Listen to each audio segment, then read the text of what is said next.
Hello students, welcome back in Pankaj sir online academy YouTube channel मां का आशीर्वाद। बच्चों, आज आपके बीच में क्रिस्टल क्लियर सीरीज का ये चौथा वीडियो है। पिछले वीडियोस में जो भी चीजें आपको बताई गई उसी से रिलेटेड आगे इसी सीरीज को बढ़ाते हुए जैसा कि बताया गया है, ये जो क्रिस्टल क्लियर सीरीज बनाया गया है ये खास करके एकेडमिक के साथ साथ कॉम्पिटिटिव एग्जाम या foundation neat and IIT JEE को लेकर के ये सीरीज चल रही है। उसका आज ये चौथा पार्ट है। अगर आपने पिछले वीडियोस नहीं देखे हो तो पिछले वीडियोस को आप लोग अवश्य देख लेंगे, जिससे आगे जो आज का टॉपिक है वो पिछली वीडियोस से रिलेटेड है। तो देखिए बच्चों, आज आप पढ़ने जा रहे हैं ऑर्बिटल कक्षक। कक्षक क्या होता है आपने पिछले क्लास में पढ़ा था। एटॉमिक स्ट्रक्चर, परमाणु की संरचना आपने पढ़ लिया है कि किसी भी परमाणु का, किसी भी एटम की संरचना क्या होती है। ठीक है, उसी के क्रम में आगे बढ़ते हुए आपने पढ़ा था कि परमाणु के सेंटर में, केंद्र भाग में न्यूक्लियस पाया जाता है, नाभिक, और नाभिक के अंदर प्रोटॉन और न्यूट्रॉन रहते हैं। इलेक्ट्रॉन इसके चारों ओर चक्कर लगाता रहता है।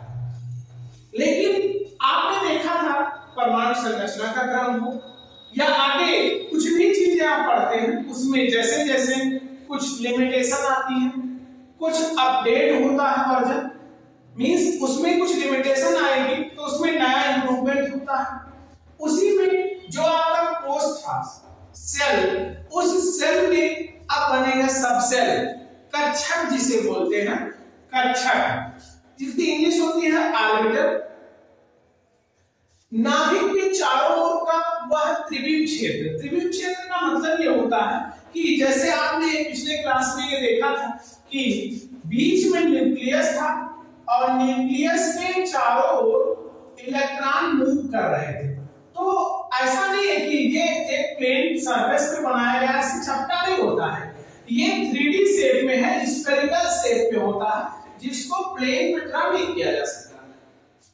तो ये जो ऑर्बिटल था, ऑर्बिटल अब आप पढ़ रहे हैं नाभिक, ये जो नाभिक जो सेंट्रल पार्ट था इसके चारों ओर का त्रिविम क्षेत्र, त्रिविमीय क्षेत्र मतलब इसके चारों ओर का जो त्रिविम आकाश है, 3D शेप है, वह क्षेत्र जहां इलेक्ट्रॉन के पाए जाने की संभावना, मतलब इलेक्ट्रॉन जो मूव कर रहा है, इलेक्ट्रॉन जो रिवॉल्व कर रहा है अराउंड टू न्यूक्लियस, न्यूक्लियस नाभिक के चारों ओर जो इलेक्ट्रॉन चक्कर लगा रहा है, इलेक्ट्रॉन पाया कहा जाएगा।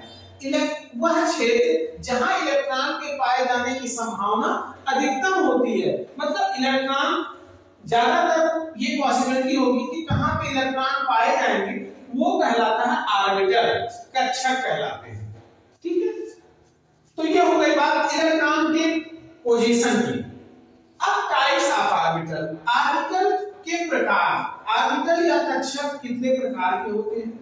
तो मुख्य रूप से ऑर्बिटल जो आपका होता है वो चार भाग में, चार प्रकार से डिफाइन किया गया है, जिसको बोलते हैं एस कक्षक, पी कक्षक, डी कक्षक और एफ कक्षक। S subshell, P subshell, D subshell और एफ सबसेल, मतलब ये चार आपके सबसेल्स हैं। इनका स्ट्रक्चर, इनकी संरचना क्या होती है, तो इनकी संरचना की बात करेंगे। इनकी संरचना, जो एस सबसेल होता है उसकी संरचना होती है गोलीय, पी कक्षक जो होता है उसकी संरचना होती है डंबल आकार का, डी जो होता है वो द्विडंबल आकार का होता है। एफ कक्षक का थोड़ा क्रिटिकल है और उसको बेसिकली डिफाइन नहीं किया जाता।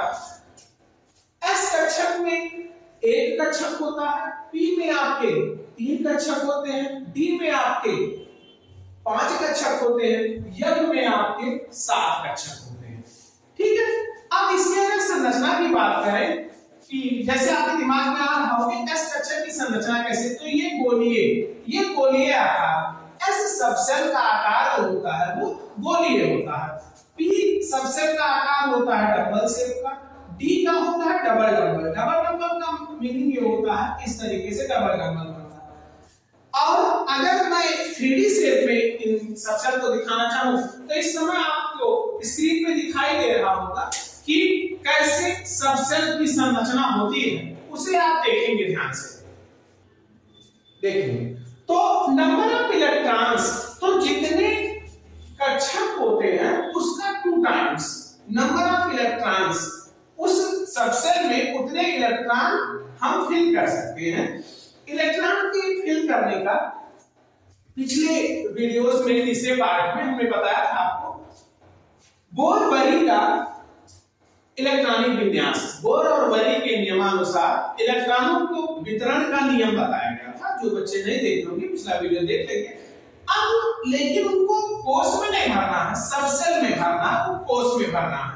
तो कोष में कैसे भरना है, इसके लिए भी अफबाउ प्रिंसिपल है, उसको भी आगे आपको मिलेगा, बताया जाएगा उसके बारे में भी। तो अभी आप इतना जानेंगे कि जितने कक्षक होते हैं उसका 2 टाइम्स, मतलब एक कक्षक में नंबर ऑफ इलेक्ट्रॉन्स हम 2 फिल करते हैं।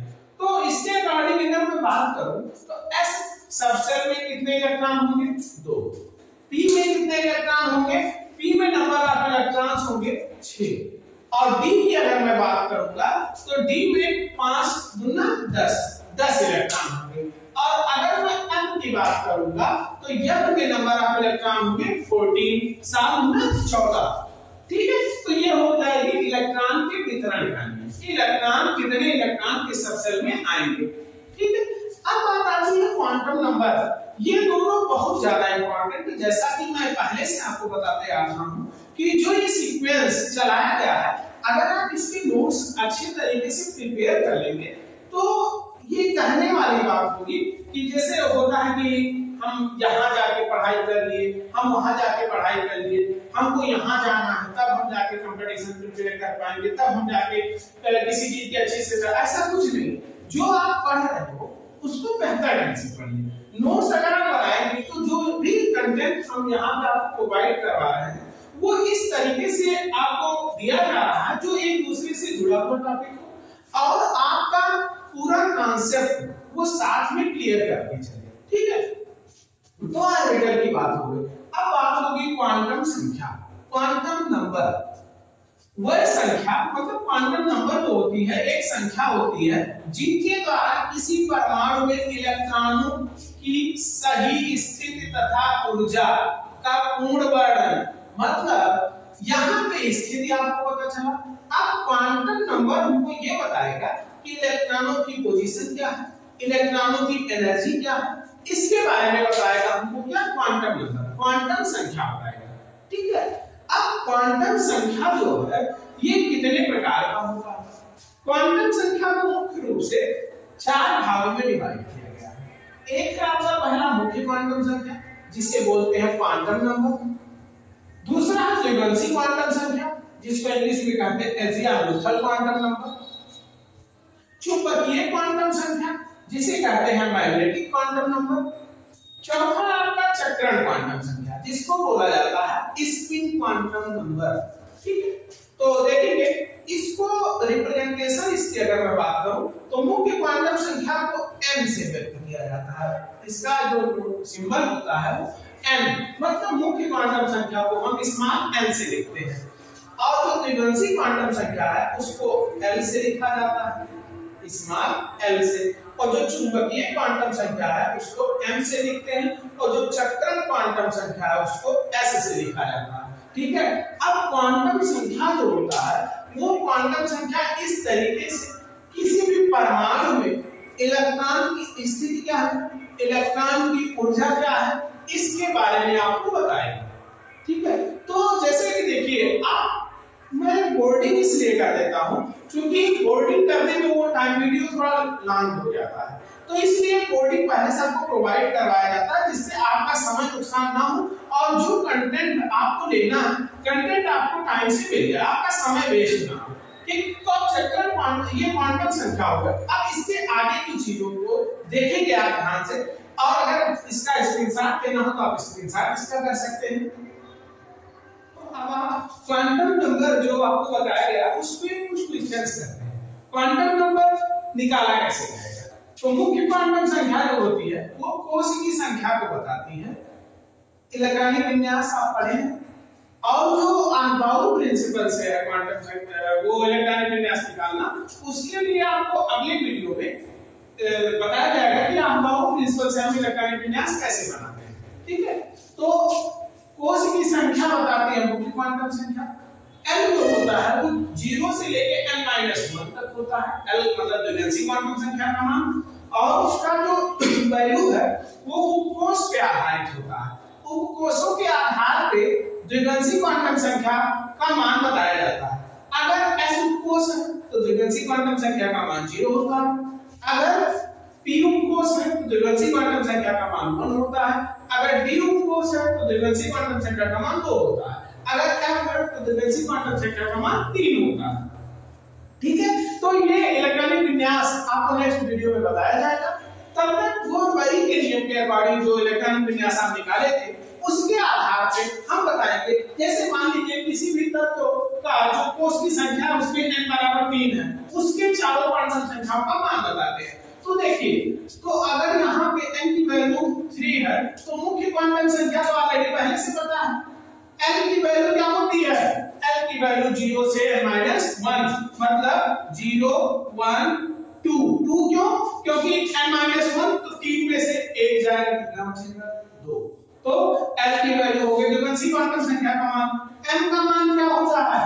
m का मान -l से +l तक, मतलब l के जितने भी वैल्यू हैं उस सब के लिए m का मान निकलता है। 0 के लिए निकलेगा, 1 के लिए निकलेगा और 2 के लिए निकलेगा। अब अगर 0 के लिए बात करेंगे तो कहां से कहां तक? -l से +l तक। तो 0 है तो 0 है तो 0 ही होगा, यहां तो माइनस की कोई वैल्यू नहीं है।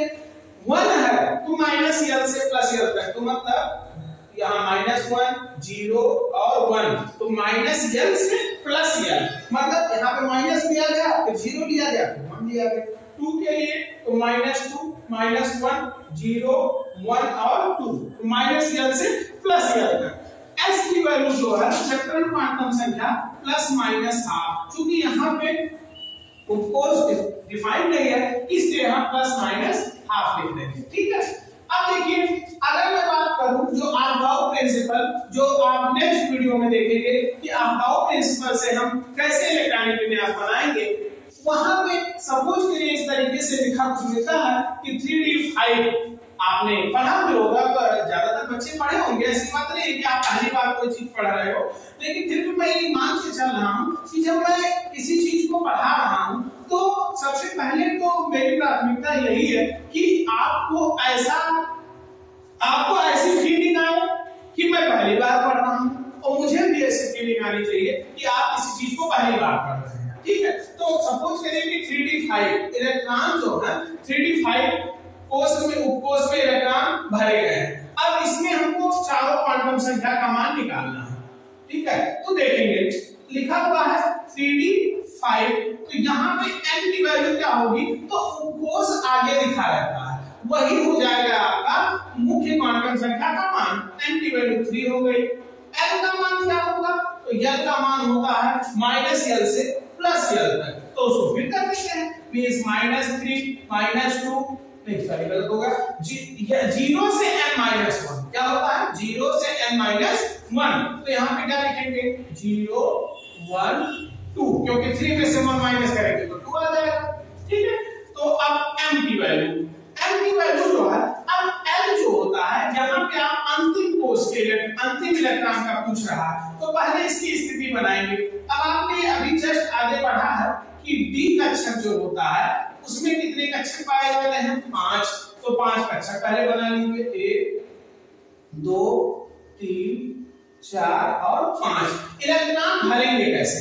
इलेक्ट्रॉन को भरने के लिए पाउली का पॉइजन नियम कैसे भरे जाते हैं, हुंड का नियम, इलेक्ट्रॉन वितरण के लिए, ये सब आप अगली जो वीडियो आएगी अनबाउंड प्रिंसिपल, पाउली का पॉइजन नियम और हुंड का नियम, ये सब आप अगले वीडियोस में देखेंगे। तो मैं यहाँ पे फिल करूंगा कि 5 इलेक्ट्रॉन है, तो 1 2 3 4 और 5 ये इलेक्ट्रॉन भरे डी में। तो अब बताइए यहां पे हम अंतिम इलेक्ट्रॉन के चारों क्वांटम संख्याओं का मान हमको बताना है। तो अब अंतिम इलेक्ट्रॉन कहां पे है? यहां पे भरा हुआ है। तो अब इसका जो मान आप रखेंगे तो L का मान कहां से कहां तक? -L से +L तक। तो -L से जब आप +L तक लिखेंगे तो M का मान क्या हो जाएगा? -2 -1 0 1 और 2। तो अंतिम इलेक्ट्रॉन जो आपका होगा वो अंतिम इलेक्ट्रॉन कहां भरा है? अंतिम इलेक्ट्रॉन यहां पे भरा हुआ है। तो अगर ऊपर की तरफ इसका मान क्या हो जाएगा? इसका मान 0 से 1 2, तो 2 को -2 -1 0 1 2 ये यहां पे फिल कर देंगे। -2 -1 0 1 और 2। तो अंतिम इलेक्ट्रॉन कहां पे भरा हुआ है? यहां पे भरा हुआ है। तो ये M का मान होगा। S का मान आप लिखेंगे तो अगर ये जो व्यवस्था एरो का है वो ऊपर तो वहां पे लिखा जाता है +12। क्या लिखते हैं? +12। S का मान क्या होगा? +12। तो ये S की वैल्यू आ गई। अब आप 4s2 के प्रथम पहले इलेक्ट्रॉन का ये आप लोग खुद सॉल्व करके बताएंगे कि 4s2 के पहले इलेक्ट्रॉन की चारों क्वांटम संख्या क्या होगी। तो देखिए बच्चों आज आपने पढ़ा क्या? ऑर्बिटल, उपकोष, कौन कौन से उपकोष पाए जाते हैं, उसकी संरचना क्या होती है, क्वांटम संख्या क्या होता है, क्वांटम संख्या हमको बताता क्या है, हम किसी भी तत्व का क्वांटम संख्या उसकी परमाणु संरचना के अकॉर्डिंग उसके इलेक्ट्रॉन का डिस्ट्रीब्यूशन कि इलेक्ट्रॉन पाया कहां जाता है, इसके बारे में हम क्वांटम नंबर के अनुसार उसकी स्थिति उसकी एनर्जी को डिफाइन करते हैं। तो आप यहां तक देखेंगे फिर अगले वीडियोस में इसी से जुड़ी हुई चीजें आपको इस क्रिस्टल क्लियर सीरीज के माध्यम से आपको रेगुलर मिलती रहेगी वीडियो। आप वीडियो को आगे भी देखने के लिए नोटिफिकेशन का जो बेल होता है उसको भी हिट कर लीजिए, जिससे आगे आने वाले वीडियो का नोटिफिकेशन आपको शीघ्र मिल जाया करे। और जो भी ये सीरीज चल रही है या जो भी अभी पिछले वीडियोस में हमने एकेडमिक बोर्ड एग्जाम के बच्चों के लिए एक बहुत ही अपने स्तर से बेहतर कंटेंट देने का प्रयास किया है। अगले 45 दिन आप कैसे पढ़ें, कैसी प्लानिंग के साथ आप पढ़ाई करें, ये वीडियोस मिला है। हर सब्जेक्ट का वीडियो, हर सब्जेक्ट की प्लानिंग आपको हमारे चैनल के माध्यम से मिलेगा।